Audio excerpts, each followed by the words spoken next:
The moment I opened that dusty yearbook in my school's library, everything I thought I knew about my life crumbled. There, staring back at me from the senior class photos, was my face. But it wasn't me. I'd love to know which corner of the globe you're watching from. And if this story speaks to you, make sure to subscribe. Tomorrow's video is one you absolutely can't miss. My name is Adelpha Morrison, and I've always been the quiet kid who preferred books to people. Growing up in the small town of Cedar Falls, Michigan, I thought I knew everyone, and everyone knew me. My parents, Robert and Susan Morrison, ran the local hardware store, and we lived in the same two-story house on Maple Street that my dad had grown up in. Nothing ever seemed out of place in our predictable, ordinary life. I was 17 and in my junior year at Cedar Falls High when it happened. It was a rainy Tuesday afternoon in October, and I had detention for falling asleep in Mr. Peterson's chemistry class. The library was nearly empty, except for Mrs. Chen, the librarian, who was reorganizing the archive section. I was supposed to be writing an essay about the periodic table, but my attention kept wandering to the stacks of old yearbooks she had pulled from storage. "You can look through those if you want," Mrs. Chen said, noticing my distraction. "I'm digitizing the older ones before they fall apart completely." I grabbed a random yearbook from 1998, thinking it might be interesting to see what the school looked like when my parents were my age. The pages smelled like dust and old paper, and many of the photos had that faded quality that comes with time. I flipped through the junior class photos first, looking for anyone who might have been friends with my parents. Then I turned to the senior section, and my heart stopped. There, in the middle of the page, was a photo that made my blood run cold. The face looking back at me was identical to mine in every way. The same dark brown eyes, the same slightly crooked smile, even the same small scar above the left eyebrow that I'd gotten when I fell off my bike at age 7. But the name underneath read Camila Morrison, class of 1998. I stared at the photo for what felt like hours, my hands trembling. The girl in the picture was wearing the same type of wire-rimmed glasses I wore, had the same shoulder-length auburn hair, and even the same dimple in her chin that I was always self-conscious about. It was like looking into a mirror, except this photo was taken 2 years before I was even born. My first thought was that it had to be some kind of mistake. Maybe it was a distant cousin I'd never heard of, or perhaps someone had mixed up the photos in the yearbook. But the last name was Morrison, just like mine. And as I studied the picture more closely, I noticed something that made my stomach drop. She was wearing a small gold locket that looked exactly like the one I wore every day, the one my mother had given me for my 16th birthday, claiming it was a family heirloom. I quickly flipped to the back of the yearbook where they usually listed family information and clubs. Under Camila Morrison's entry, it listed her parents as Robert and Susan Morrison of Maple Street, the same address where I lived, the same parents who had raised me. My mind raced as I tried to make sense of what I was seeing. Could this be my older sister? But my parents had always told me I was their only child, that they had tried for years to have a baby before I came along. They never mentioned another daughter, never talked about any other children. I checked the graduation ceremony photos and found Camila again, this time walking across the stage in her cap and gown. My father was there in the audience, looking exactly as I remembered him from old photos, applauding as she received her diploma. My mother was sitting beside him, tears in her eyes, holding what looked like a bouquet of roses. The detention period ended, but I couldn't leave. I photocopied every page that mentioned Camila Morrison, my hands shaking as I fed quarters into the machine. There were quite a few.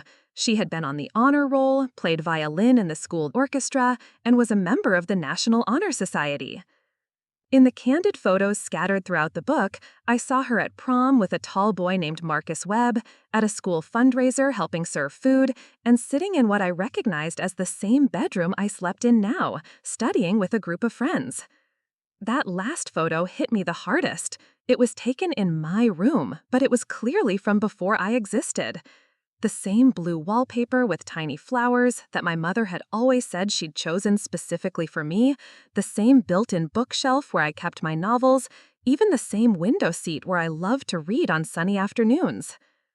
When I finally got home that evening, I sat at the dinner table studying my parents' faces as my mother served her famous meatloaf. They seemed completely normal, asking about my day and discussing plans for the weekend. My father complained about a difficult customer at the hardware store, and my mother talked about her book club meeting. Nothing in their behavior suggested they were hiding anything, but the photocopies in my backpack felt like they were burning a hole through the canvas. "Mom," I said carefully, picking at my mashed potatoes, "have you and Dad always lived in this house?" "Of course, sweetheart," she replied without hesitation. "Your father inherited it from his parents when we got married. We've never lived anywhere else." "And I'm your only child?" My mother paused, her fork halfway to her mouth, and exchanged a quick glance with my father. It was so brief that I almost missed it, but it was there, a flash of something that looked like panic. "Adelpha, what a strange question," my mother said with a forced laugh. "You know you're our miracle baby. We tried for so long to have you." But I had caught that look, and it told me everything I needed to know. They were lying. That night, I lay in bed staring at the ceiling, the photocopied pages spread out beside me. I studied every detail of Camilla's face, looking for any difference that might prove we weren't identical, but there was none. Even the way she smiled in the candid photos was exactly the same as mine, slightly lopsided, with her left eye squinting just a little. I got up and walked to my dresser mirror, holding up one of the photos next to my reflection. The resemblance was so perfect it was disturbing. We even had the same small freckle near our left temple and the same slightly pointed ears that I'd always hated. The questions multiplied in my head like a virus. If Camilla was my twin, where was she now? Why had my parents hidden her existence from me? Had something happened to her, or was she out there somewhere, living her own life, completely unaware that I existed? And if she did know about me, why hadn't she ever tried to contact me? I thought about all the little things that had never quite made sense in my childhood. The way my mother sometimes called me by names that weren't mine before quickly correcting herself.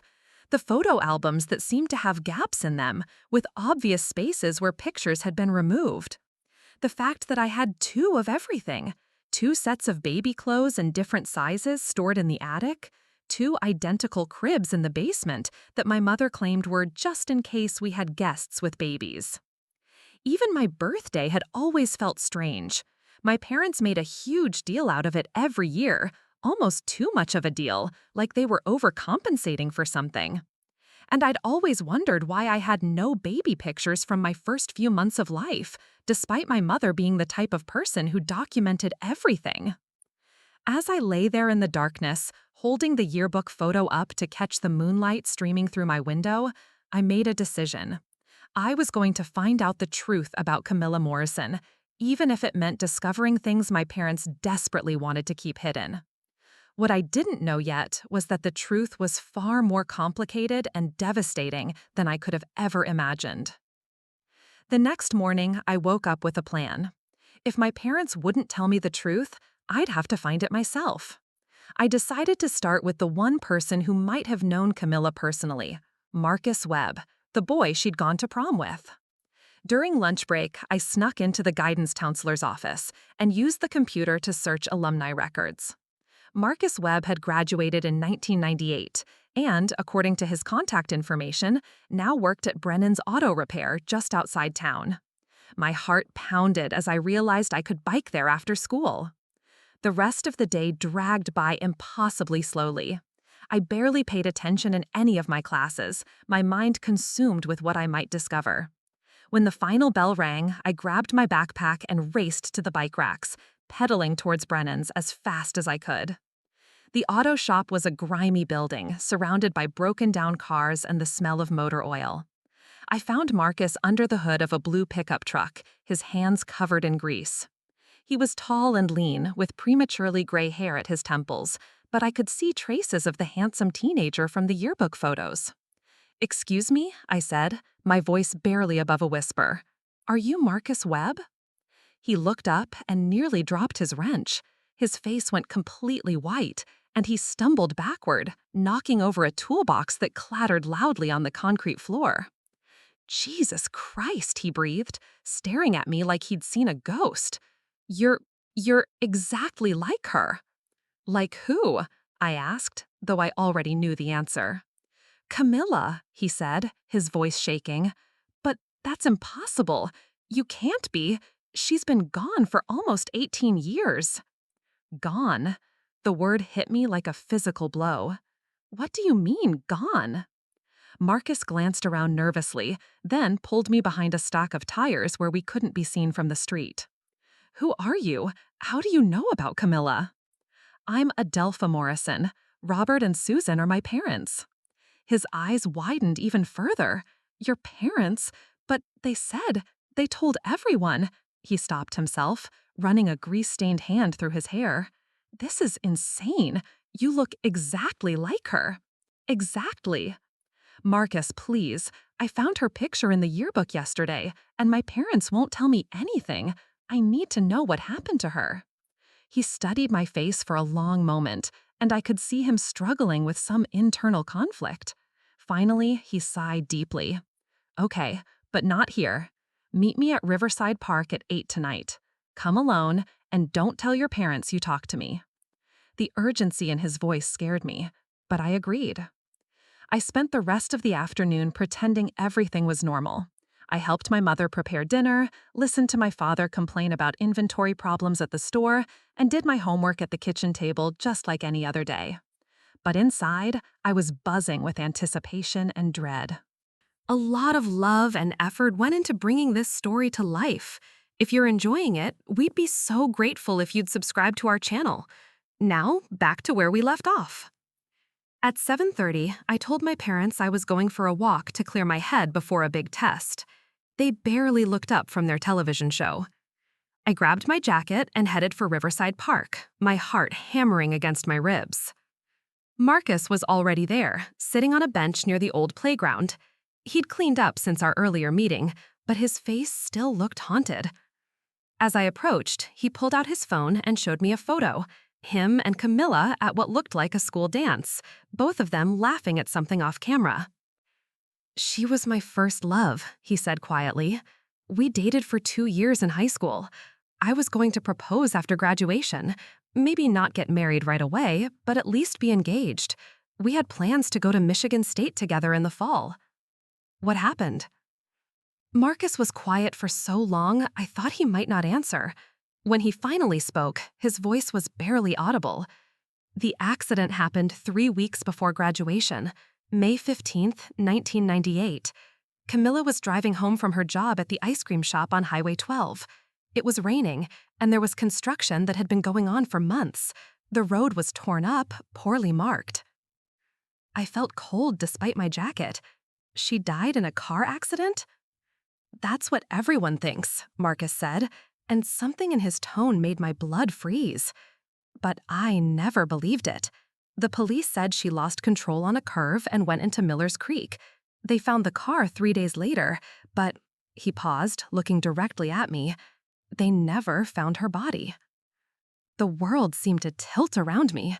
What do you mean they never found her body?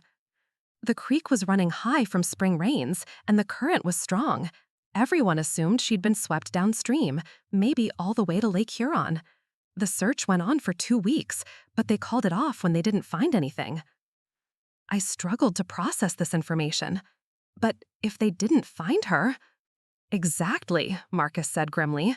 If they didn't find her, how can they be sure she's dead? We sat in silence for several minutes, watching the last light fade from the sky. Finally, I found my voice again. "Marcus, can I ask you something that might sound crazy?" He nodded. "When you looked at me today, at the auto shop, you seemed shocked, but not completely surprised. Like maybe you'd been expecting this somehow." Marcus shifted uncomfortably on the bench. "Your parents came to see me about 6 months after the accident. Your dad specifically. He said they were trying to deal with some of Camilla's belongings and wanted to know if she'd left anything at my house. Had she? A few things, some books, a sweater, her backup violin. But when I gave them to him, he asked me something strange. He wanted to know if Camilla had ever mentioned having dreams about a sister, or if she'd ever talked about feeling like part of her was missing. The hair on the back of my neck stood up. What did you tell him? The truth, that she used to have these weird dreams sometimes, where she'd dream about another version of herself. She'd wake up talking about this other girl who looked exactly like her, but lived a different life. She called it her mirror dream. I always thought it was just one of those things people dream about, you know? But your dad got really intense about it, kept pressing me for details. I felt dizzy. I'd had similar dreams my entire life. Dreams about another girl who looked like me but lived in different places, had different friends, made different choices. I'd always assumed they were just normal dreams, the kind everyone has. There's more, Marcus continued. About 2 years after the accident, I was working late at my old job at the gas station when your mother came in around midnight. She was buying baby formula and diapers, and she looked terrified. When she saw me, she went completely pale and practically ran out of the store. Baby formula? Yeah, and here's the thing. I knew your parents had been trying to have kids for years before Camilla died. Your mom had mentioned it to my mom at church functions. But suddenly, 2 years after Camilla disappeared, she's buying baby supplies in the middle of the night and acting like she'd been caught doing something wrong. The pieces were starting to form a picture I didn't want to see. Marcus, when exactly was this? When you saw my mom buying the formula? He thought for a moment. It had to be late 2000, maybe early 2001. I was born in January 2001. There's something else, Marcus said, his voice dropping even lower. The night before Camilla's accident, she called me. She was upset about something and said she'd found some papers in her parents' attic that didn't make sense. Medical records that mentioned twins, but she'd always been told she was an only child. My mouth went dry. She found out about me? I don't know for sure, but she was planning to confront your parents about it the next day. She never got the chance. We sat in stunned silence as the implications sank in. Finally, I managed to ask the question that was burning in my throat. Marcus, do you think my parents had something to do with Camilla's accident? He looked at me with eyes full of pain and doubt. I don't know, Adelpha, but I've spent 18 years wondering why a girl who was careful enough to check her tire pressure every week would suddenly lose control on a road she'd driven 1,000 times. And I've wondered why your parents moved you into Camilla's exact bedroom and gave you her jewelry and told everyone you were a miracle baby who came along after years of trying. The gold locket around my neck suddenly felt like it was choking me. I reached up and touched it, remembering how my mother had cried when she gave it to me, claiming it was a family heirloom passed down through generations. This was hers, wasn't it? Marcus nodded sadly. I gave it to her for her 17th birthday. She never took it off. I felt sick. Everything I thought I knew about my life was built on lies, and the more I learned, the more sinister it became. But one thing was becoming clear. I wasn't going to find the real answers from Marcus or old yearbooks. I was going to have to confront my parents directly, even if it meant discovering that the people who raised me were capable of something unthinkable. I didn't sleep that night. Instead, I lay in bed staring at the ceiling, trying to work up the courage to search the house. If Marcus was right about Camilla finding medical records in the attic, maybe there were still clues hidden somewhere. At 3 in the morning, when I was certain my parents were asleep, I crept out of my room and pulled down the attic ladder. The old wooden steps creaked softly as I climbed up, my phone's flashlight cutting through the darkness. The attic was cramped and dusty, filled with Christmas decorations, old furniture, and boxes labeled in my mother's neat handwriting. I started with the boxes marked baby items and keepsakes, my hands trembling as I lifted each lid. The first box contained exactly what I expected: my baby clothes, first shoes, and hospital bracelet from when I was born. But underneath those items, wrapped in tissue paper, I found something that made my heart stop. A second hospital bracelet, identical to mine, except for one crucial difference. This one was dated 3 years earlier and had a different patient number. I photographed both bracelets with my phone, comparing them side by side. Same hospital, same doctor's name, but the earlier bracelet was for a baby girl, born on the same date, January 15th, just 3 years before me. My birth certificate had always seemed odd to me because it was a copy rather than an original, and now I understood why. I kept searching through the boxes, and in one marked Important Documents, I found a manila envelope tucked beneath some old tax returns. Inside were medical records that made my blood run cold. Ultrasound images from 1997 showing two babies in the womb, clearly labeled Twin A and Twin B.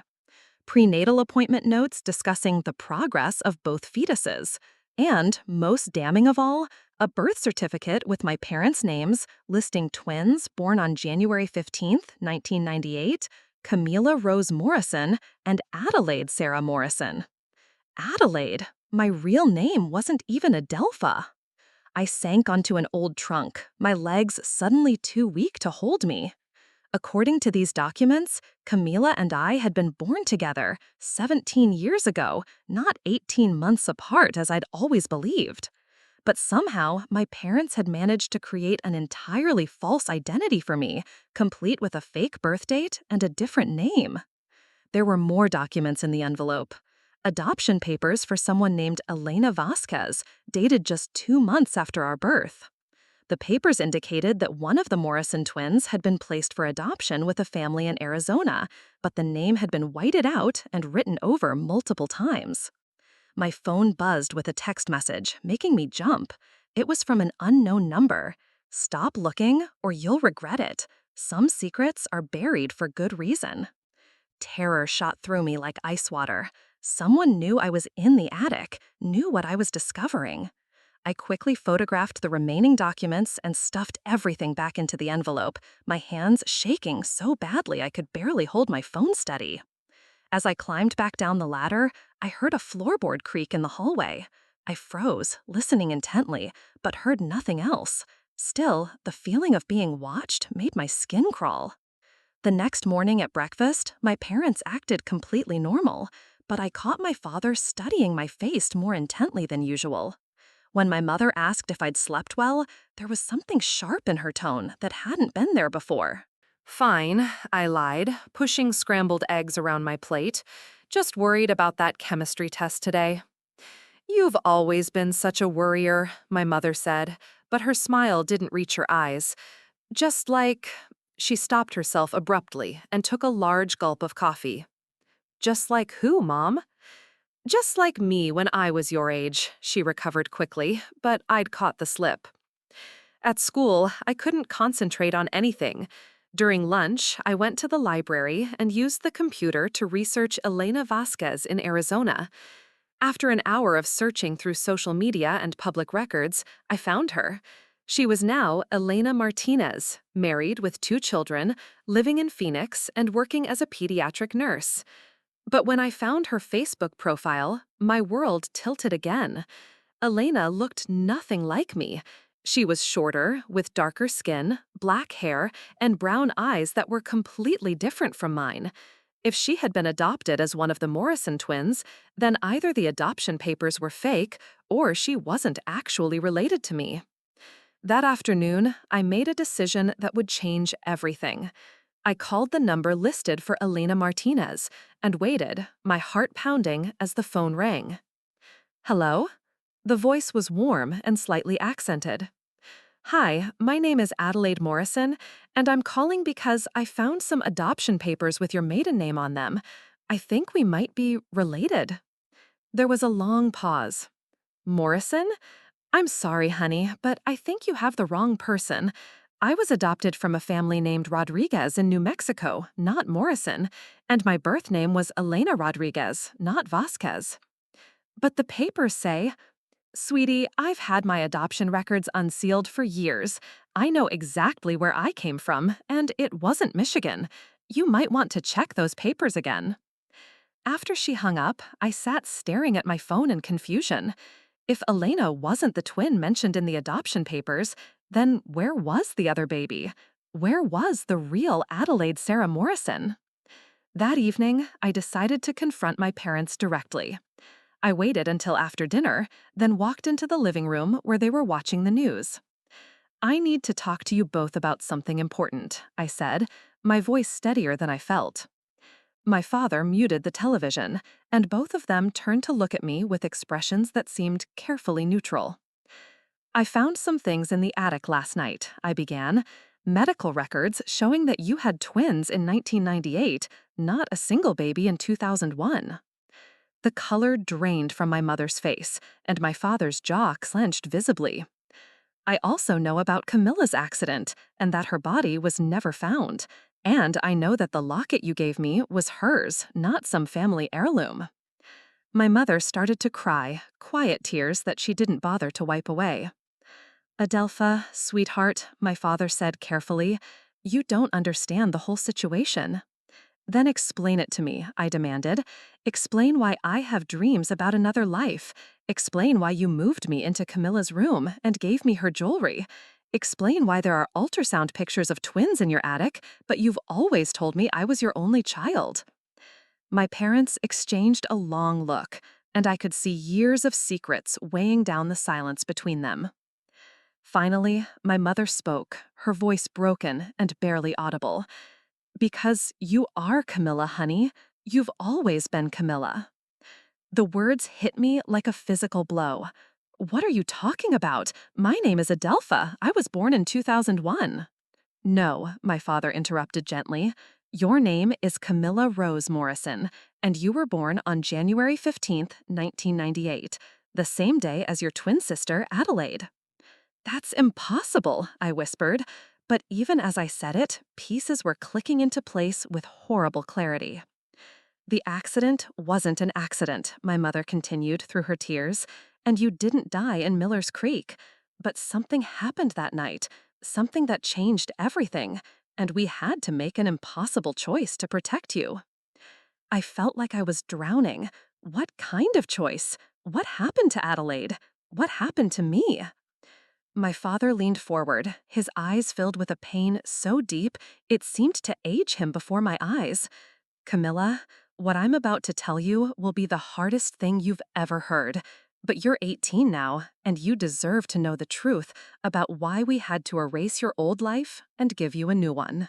The room fell silent except for the sound of my mother's quiet sobbing, and I realized that everything I was about to learn would shatter not just my understanding of my identity, but my entire sense of reality. My father stood up and walked to the old oak cabinet in the corner of the living room. From behind some books, he pulled out a thick manila folder that looked like it had been handled countless times over the years. His hands were shaking as he sat back down. Before I tell you this story, I need you to understand that everything we did, every lie we told, every choice we made was to protect you, he said. We're not perfect people, Camila, but we love you more than life itself. Hearing him call me Camila sent chills down my spine, but I forced myself to stay quiet and listen. You and Adelaide were born healthy and perfect, my mother began, wiping her eyes with a tissue. Identical in every way except personality. You were always the cautious one, thoughtful and quiet. Adelaide was fearless, impulsive, always getting into trouble but charming her way out of it. My father opened the folder and pulled out photographs I'd never seen before. Baby pictures of two identical infants, toddler photos of two little girls playing together, birthday parties with two sets of everything. In every picture, the two girls looked exactly alike, but their body language was completely different. One child, me apparently, always seemed to be watching carefully, while the other was usually caught mid-motion, running or jumping or reaching for something. You both were so close, my mother continued. You had your own language when you were little, and you seemed to feel each other's pain. If Adelaide got hurt, you would cry. If you were sick, she couldn't sleep. What happened to her? I whispered. My parents exchanged another one of those loaded looks, and my father's jaw tightened. When you were 15, Adelaide started getting involved with the wrong people. There was a group of older kids from Riverside High who were dealing drugs, and Adelaide thought they were exciting. He pulled out a school photo that showed the two of us at age 15. I could see the differences now. My hair was neatly braided, while Adelaide's was wild and loose. I was wearing a conservative sweater, while she had on a low-cut top and heavy makeup.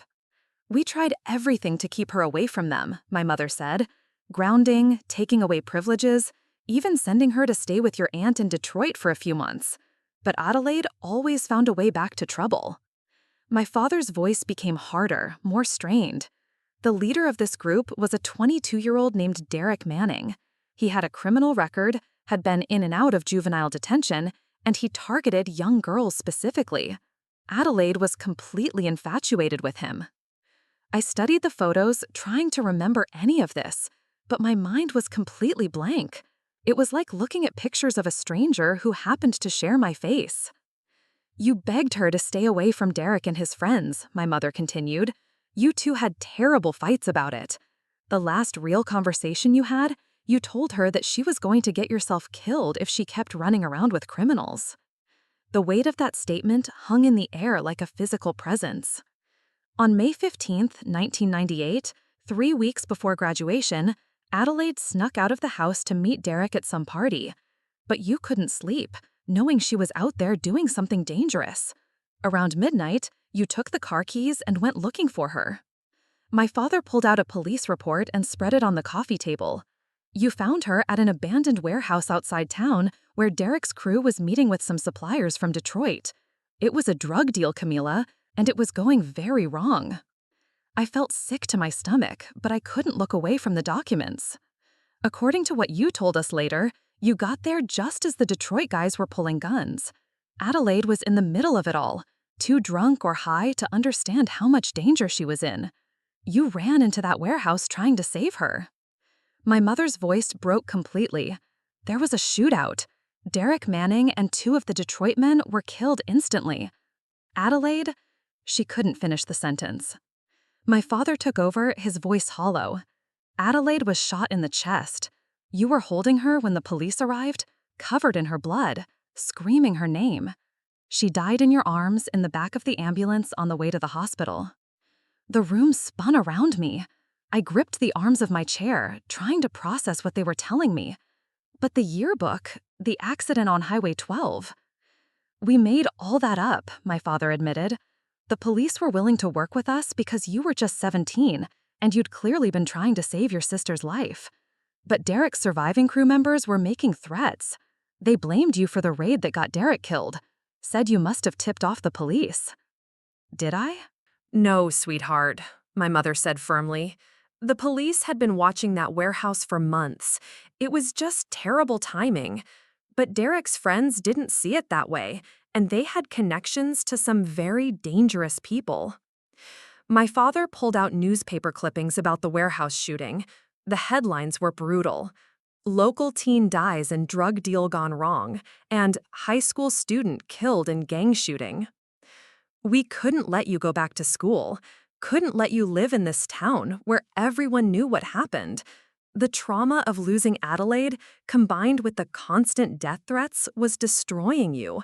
You stopped eating, stopped sleeping, stopped talking for weeks at a time.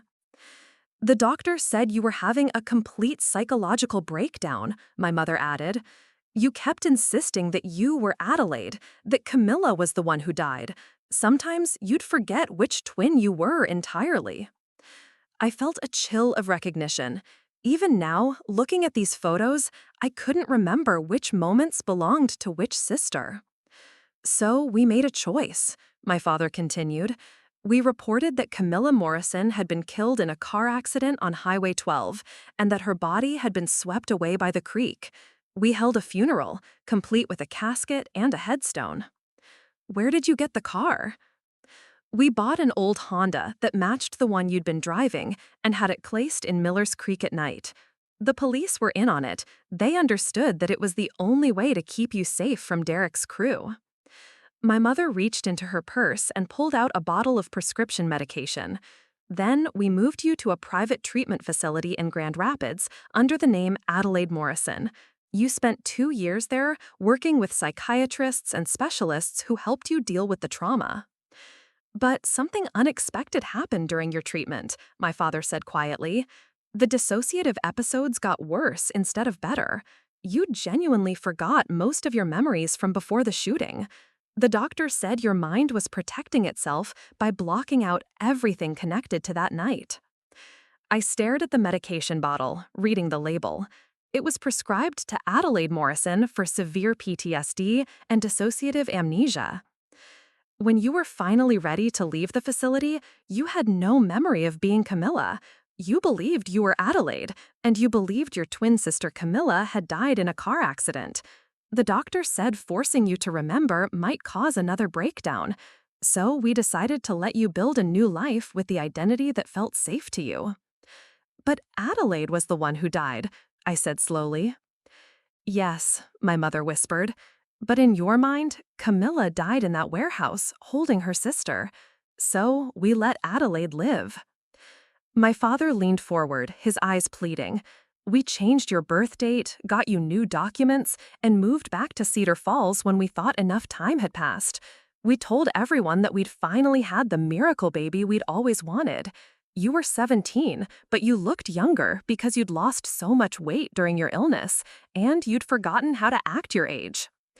The pieces were falling into place with horrible clarity. The dreams I'd always had weren't dreams at all. They were suppressed memories of my real life as Camilla. The bedroom that felt familiar, the jewelry that seemed to belong to me, the way I instinctively knew my way around town, even in places I didn't remember visiting. The threatening text message, I said suddenly. Someone knows I'm asking questions. My parents went rigid. What text message? I showed them my phone, and my father's face went white. Derek's younger brother, Tyler Manning, got out of prison 6 months ago. We'd heard he was back in Michigan, but we hoped he'd moved on. He's been watching the house, my mother said, her voice barely audible. I've seen the same car parked on our street several times recently, but I thought I was being paranoid. My father stood up abruptly. We have to leave, tonight. If Tyler knows that Camilla Morrison is alive, he'll finish what his brother started. But I wasn't listening anymore. I was staring at the photos scattered across the coffee table, finally understanding the truth that had been hidden from me for 3 years. I wasn't Adelaide Morrison, the miracle baby born in 2001. I was Camilla Morrison, the girl who had watched her twin sister die in her arms, the girl who had been so traumatized that she'd forgotten her own identity. And somewhere out there, Derek Manning's brother was hunting for me, believing I was responsible for destroying his family. The life I thought I knew had been built on a foundation of lies, trauma, and buried memories. But now that the truth was finally surfacing, I realized that forgetting might have been a mercy, because remembering was going to be far worse than anything I could have imagined. The next hour passed in a blur of frantic packing. My father made several hushed phone calls while my mother threw clothes and essentials into suitcases. I sat on my bed, Camilla's bed, holding the photographs and documents, trying to force my brain to remember something, anything, about my real life. We have a safe house in northern Wisconsin, my father explained as he loaded bags into our car. The FBI helped set it up years ago when we first went into hiding. We should have moved there the moment Tyler Manning was released. How long will we have to stay there? I asked, though part of me wasn't sure I wanted to know the answer. Until Tyler is caught, or until... He didn't finish the sentence, but I understood. Until Tyler succeeded in killing me, or until we disappeared permanently. As we drove through the dark streets of Cedar Falls, I pressed my face against the window, looking at the town I'd called home for 3 years, but had actually lived in my entire life. Nothing looked familiar, yet everything felt strangely right, like pieces of a puzzle clicking into place.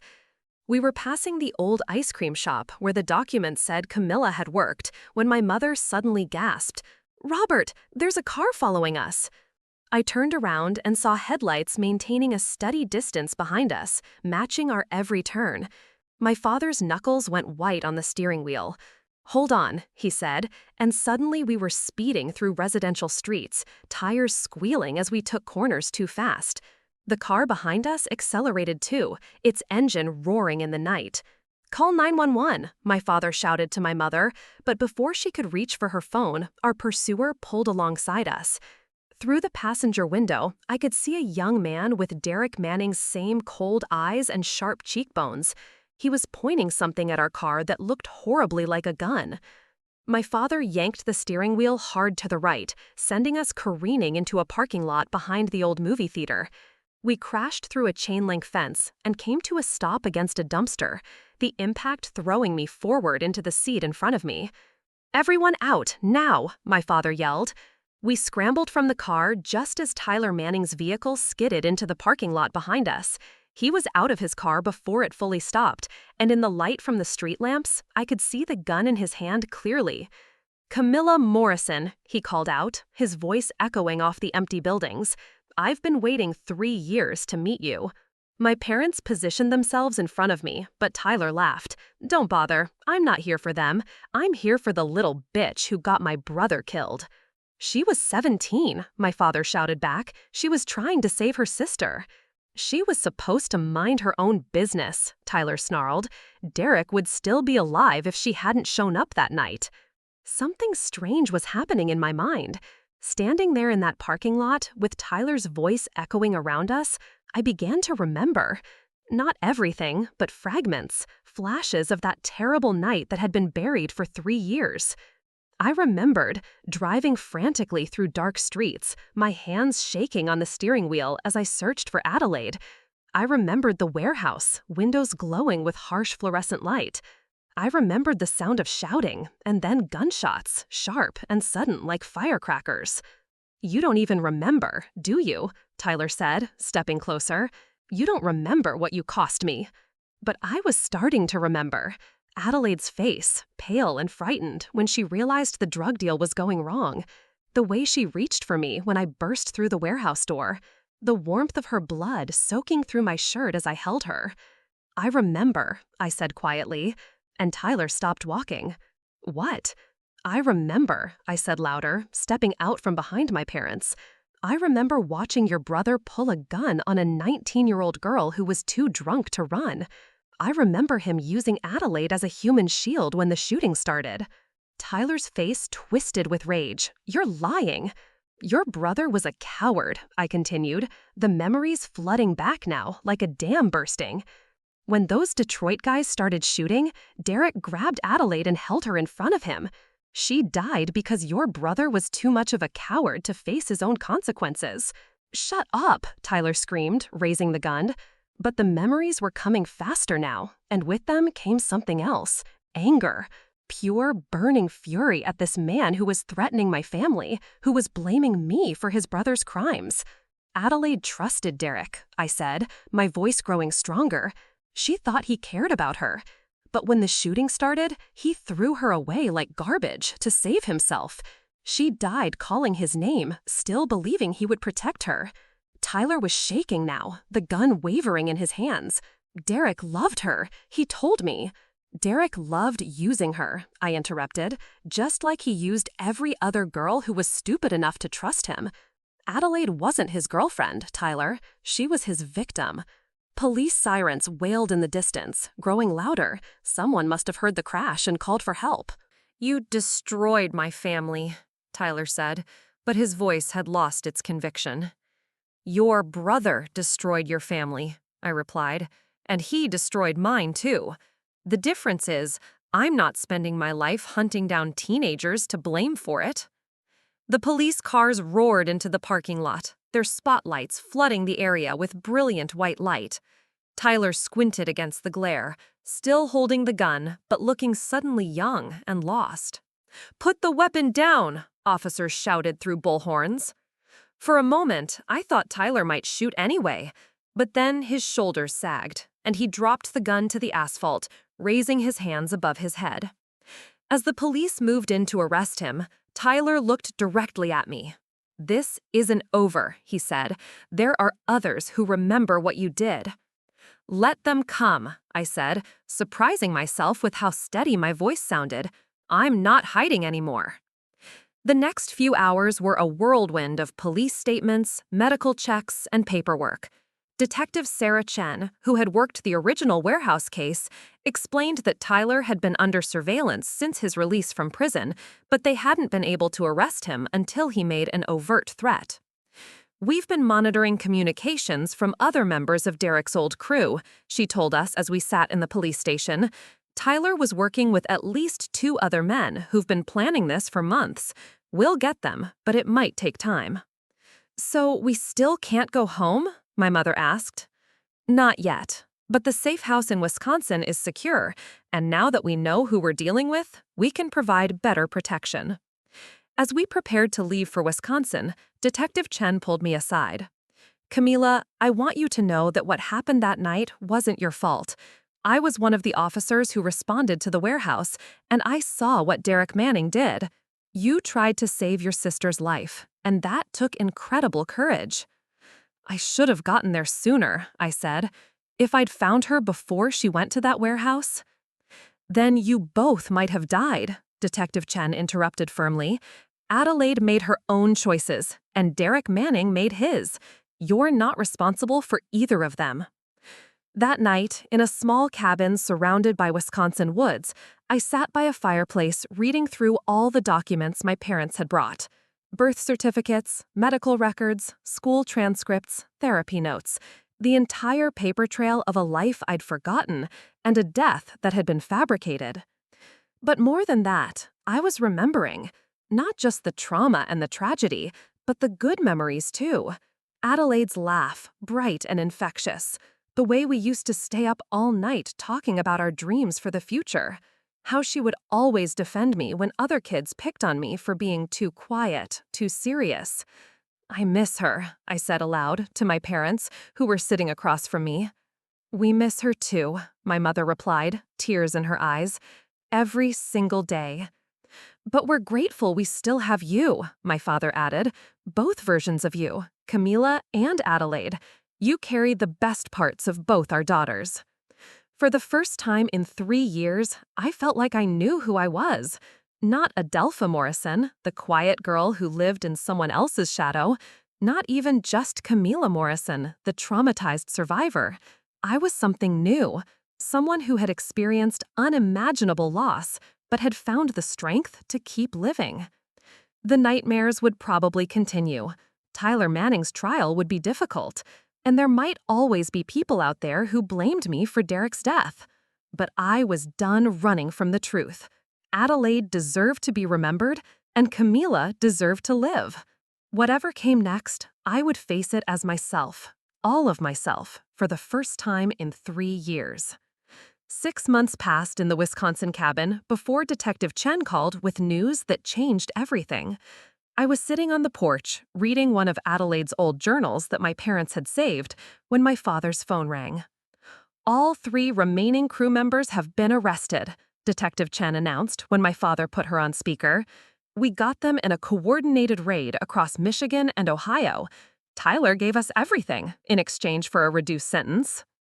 My mother sank into a chair, relief washing over her face. "Does this mean we can go home?" "It means you're safe," Detective Chen confirmed. "But Camila, there's something else. Something Tyler told us that you need to know." My stomach clenched with familiar anxiety. "What now?" "Derek Manning kept detailed records of everyone in his operation. We found notebooks in his old apartment with names, dates, and personal information about the girls he targeted. Adelaide wasn't his only victim, Camila. There were 7 other girls over a 3-year period." The journal slipped from my hands. 7 others? Girls between 15 and 17, all from broken homes or troubled families. Derek had a system. He'd identify vulnerable teenagers, get them hooked on drugs or alcohol, then use them to transport drugs or attract new customers. When they became liabilities, he'd dispose of them. I felt sick. Dispose of them how? 3 overdoses that we now believe were forced. 2 girls who disappeared entirely were still looking for their bodies, and 2 who managed to escape but were too traumatized to testify against him. My father's face had gone gray. "You're saying Adelaide was marked for murder?" According to Tyler, Derek was planning to eliminate Adelaide after the warehouse deal. She'd started asking too many questions about missing girls, and she'd seen too much of his operation. The shooting that night probably saved her from a worse fate. The weight of this revelation hit me like a physical blow. Adelaide hadn't just been a troubled teenager making bad choices. She'd been systematically targeted and manipulated by a predator who was planning to kill her. "There's more," Detective Chen continued. "We found evidence that Derek had been watching both of you for months before he approached Adelaide. He knew you were twins, and he was planning to use that connection to control her better." "What do you mean?" I asked, though I was dreading the answer. He told Tyler that twins made perfect victims because they were emotionally dependent on each other. If he could isolate Adelaide from you, she'd be completely vulnerable. And if that didn't work, he could always threaten you to keep her in line. I thought about those final weeks before the warehouse shooting, how Adelaide had become so secretive and distant, how she'd stopped confiding in me, stopped asking for my advice. I thought she was just being rebellious, but now I understood that Derek had been deliberately driving a wedge between us. "Derek Manning was a sophisticated predator," Detective Chen said. "What happened that night wasn't just a drug deal gone wrong. It was the culmination of months of psychological manipulation and planned violence. Adelaide's death wasn't random, Camila. You walking into that warehouse disrupted a carefully planned murder." After Detective Chen hung up, I sat in stunned silence, processing this new understanding of that terrible night. I hadn't just tried to save my sister from a dangerous situation. I'd unknowingly interrupted her planned execution. "I need to go back," I said suddenly. My parents looked at me with alarm. "Back where?" "To Cedar Falls, to the warehouse. I need to see it again, now that I remember everything." "Sweetheart, that building was demolished 2 years ago," my mother said gently. "Then I need to go to Adelaide's grave." My father shifted uncomfortably. "Camila, there is no grave, remember? We had to fake your death, not hers. Adelaide was buried under your name." The complexity of our deception hit me anew. Somewhere in Cedar Falls Cemetery, there was a headstone that read Camila Morrison, 1980 to 1998, marking the spot where my twin sister actually lay buried. "I want to visit her," I said firmly. "I want to tell her I remember now. I want to tell her I understand what Derek was doing to her." 3 days later, we drove back to Cedar Falls for the first time in 6 months. The town looked exactly the same, but I felt like a completely different person. I was no longer Adelaide Morrison, the confused girl hiding from her past. I was Camila Morrison, and I was coming home to honor my sister's memory.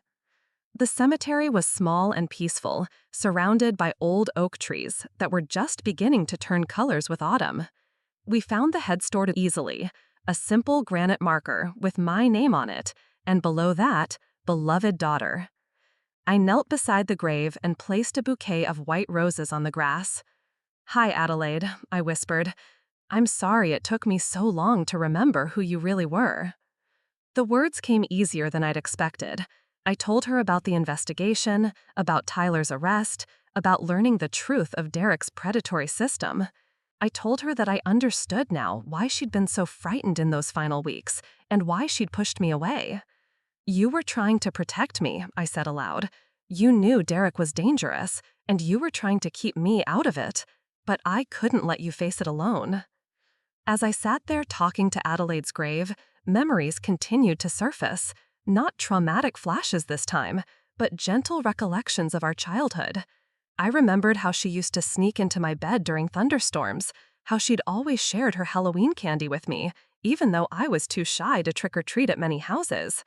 I remembered the elaborate games we'd play in the backyard, always with Adelaide as the brave explorer and me as the careful navigator. The doctor said your mind created the Adelaide identity to survive the trauma, my mother said softly, kneeling beside me. But I think it was more than that.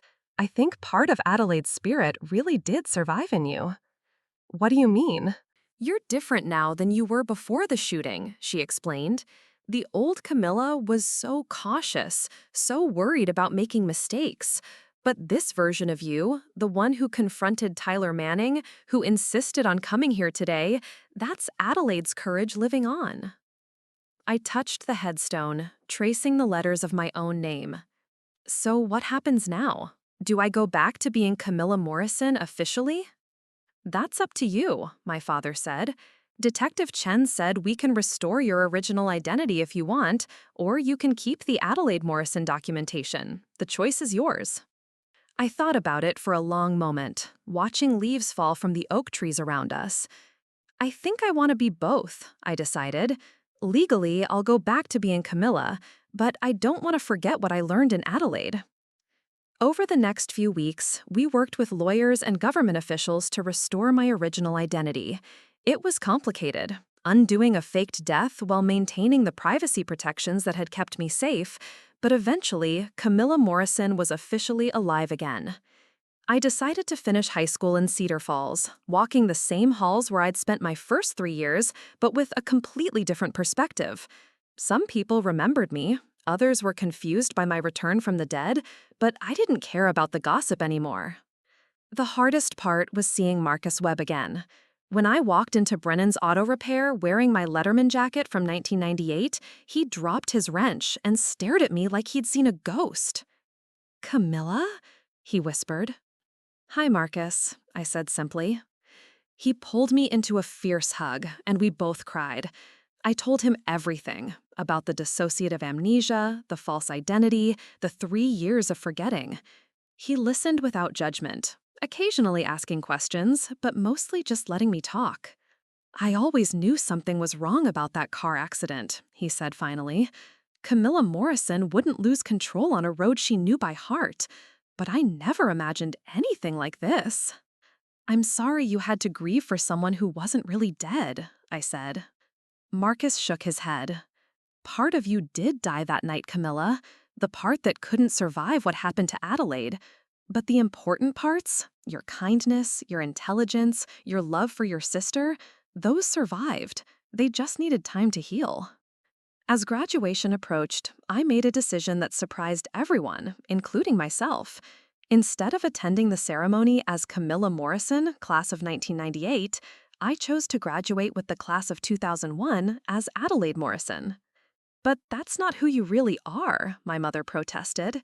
"It's exactly who I am," I corrected her. "I'm the girl who lived through something impossible and came out stronger. I'm Adelaide's courage and Camilla's wisdom combined into someone new." On graduation day, I walked across the stage to receive my diploma, and in the audience, my parents applauded for both their daughters, the one they'd lost and the one who'd found her way home. After the ceremony, I went back to the cemetery one final time. "I did it, Adelaide," I told the headstone. "I graduated for both of us, and I promise I'll live for both of us too." The sun was setting as I walked away from the grave, but for the first time in 3 years, I wasn't afraid of what tomorrow might bring. I was Camilla Morrison, I was Adelaide Morrison, and I was finally completely myself. 5 years later, I stood in front of a courtroom in Grand Rapids, Michigan, preparing to testify in a case that would finally bring Derek Manning's entire operation to light. The FBI had spent years building a comprehensive case against the network of predators who had been targeting vulnerable teenagers across the Midwest, and my testimony was the final piece they needed. I am 23 now, a psychology major at the University of Michigan, with a specialization in trauma recovery. The girl who had once forgotten her own identity was now helping other survivors reclaim theirs. But today wasn't about my career or my education. It was about justice for Adelaide and the 7 other girls whose lives Derek Manning had destroyed.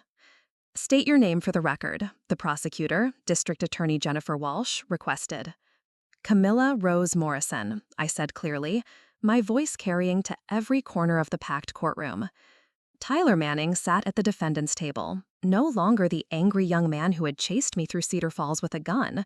Prison had aged him, and his cooperation with law enforcement had revealed the full scope of his brother's crimes. He wouldn't meet my eyes as I took the witness stand. Miss Morrison, you were present at the warehouse on May 15, 1998, when Adelaide Morrison was killed. Can you tell the court what you witnessed that night? I had rehearsed this testimony countless times with therapists and lawyers, but sitting there in front of the families of Derek's other victims, the weight of speaking for all of them felt enormous.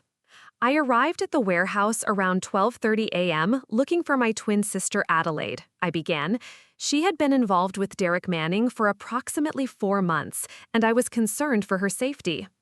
I described the scene inside the warehouse, the drug transaction, the tension between Derek's crew and the Detroit suppliers, Adelaide's obvious intoxication and confusion. Then I came to the part that still haunted my dreams. When the shooting started, Derek Manning grabbed Adelaide and used her as a human shield. She was screaming his name, begging him to stop, but he held her directly in front of him while he returned fire. Murmurs rippled through the courtroom. Several family members of Derek's other victims were crying quietly. Derek's final shot went wide, and one of the Detroit men fired back. The bullet went through Adelaide and into Derek. They both collapsed, but Derek died instantly. Adelaide, I paused, steadying myself. Adelaide lived for another 6 minutes. She asked me why Derek had hurt her. She couldn't understand why someone she loved would use her to save himself. D.A. Walsh nodded sympathetically. Miss Morrison, during your sister's relationship with Derek Manning, did you observe any signs that she was being systematically manipulated or controlled? Yes. Derek isolated Adelaide from her family and friends through a deliberate pattern of psychological manipulation. He convinced her that we didn't understand her, that only he truly cared about her welfare.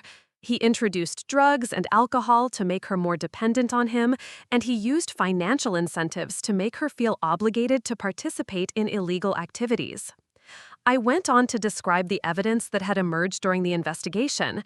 Derek's notebooks detailing his methods for targeting and controlling young women, the testimonies of his surviving victims, the pattern of escalating violence that had culminated in multiple murders. In your professional opinion, as someone who has studied trauma and manipulation, was your sister capable of making free choices during her involvement with Derek Manning? No, I said firmly. Adelaide was 17 years old and had been systematically groomed by a 22-year-old predator who specifically targeted vulnerable teenagers. She was not in a relationship. She was being victimized by someone who had perfected the art of psychological control. The defense attorney, a sharp-faced woman named Rebecca Torres, stood for cross-examination. Miss Morrison, isn't it true that you suffer from dissociative amnesia related to the events of that night? I did suffer from dissociative amnesia, I corrected, but I've recovered those memories through extensive therapy and treatment.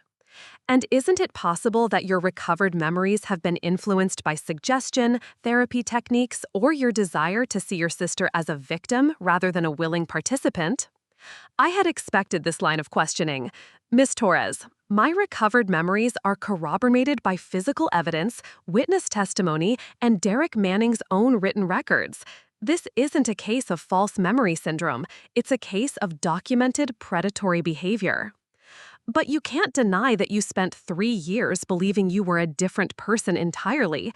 How can the court trust the testimony of someone whose grasp on reality has been so fundamentally compromised? The question stung, but I was ready for it. My dissociative amnesia was a protective response to severe trauma. It didn't impair my ability to observe and remember. It temporarily blocked my access to those memories. The fact that I survived what Derek Manning did to my family and rebuilt my life demonstrates resilience, not unreliability. D.A. Walsh stood for redirect.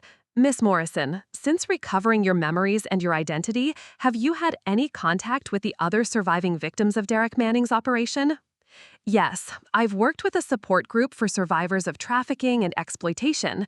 3 of Derek's other victims have become close friends, and we've supported each other through the healing process. And what have you learned from these relationships? That Derek Manning's methods were consistent across all his victims. He targeted girls who were isolated, vulnerable, or dealing with family problems. He used the same manipulation techniques, the same patterns of control, and the same escalating threats. Adelaide's experience wasn't unique. It was part of a calculated system. After my testimony, I sat in the hallway outside the courtroom with Maria Santos and Jennifer Kim, two of Derek's surviving victims who had become like sisters to me over the past few years. Maria had been 15 when Derek targeted her, and Jennifer had been 16. Both had managed to escape before he could kill them, but not before suffering months of abuse and manipulation. "Thank you for doing this," Maria said, squeezing my hand. "I know testifying about Adelaide is harder than talking about strangers."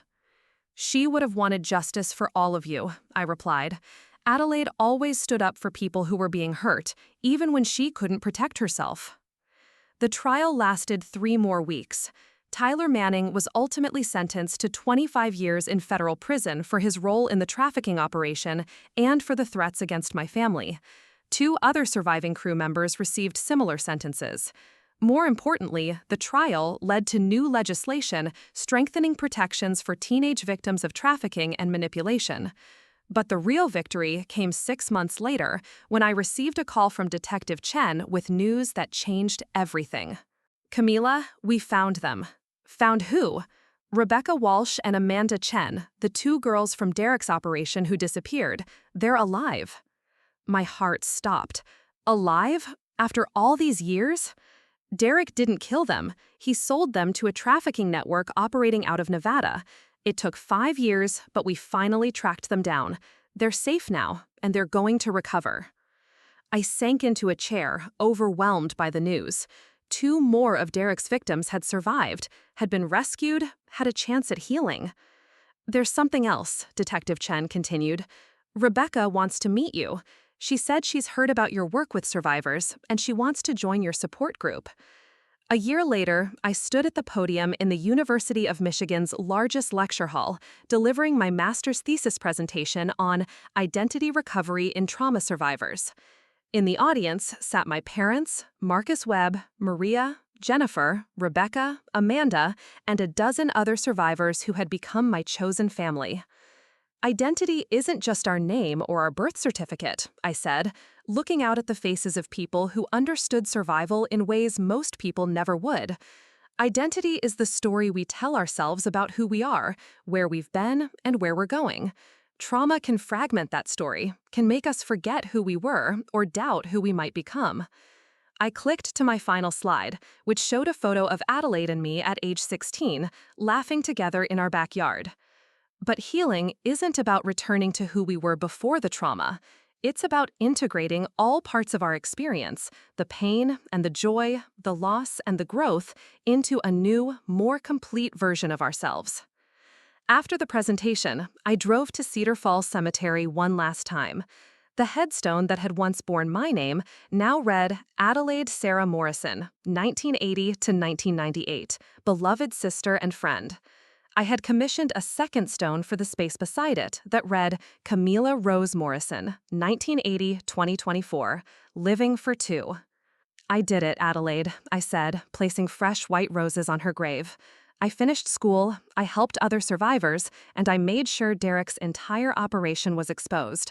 But most importantly, I learned to carry you with me without letting the pain destroy what we built together." The sun was setting behind the oak trees, casting long shadows across the cemetery. As I walked back to my car, I felt a sense of completion that had taken 7 years to achieve. I was no longer the girl who had forgotten her identity, nor was I the girl who had died holding her sister. I was something new, someone who had taken the worst thing that ever happened to her and transformed it into a force for healing others. My phone buzzed with a text message from Rebecca. "Movie night at my place tonight. Maria's bringing popcorn, Jennifer's bringing ice cream. You in?" I smiled and typed back, "Absolutely, on my way." As I drove away from the cemetery, I caught sight of my reflection in the rearview mirror. For the first time in my life, I saw exactly who I was supposed to be. Not Camila or Adelaide, but someone entirely new who carried the best of both sisters forward into whatever came next. The girl who had once lost herself had finally come home. Looking for more? We've got 2 amazing stories right on screen. If this one touched you, these are absolutely worth your time. Click to watch them now. And hey, subscribe and hit that bell to never miss our latest uploads.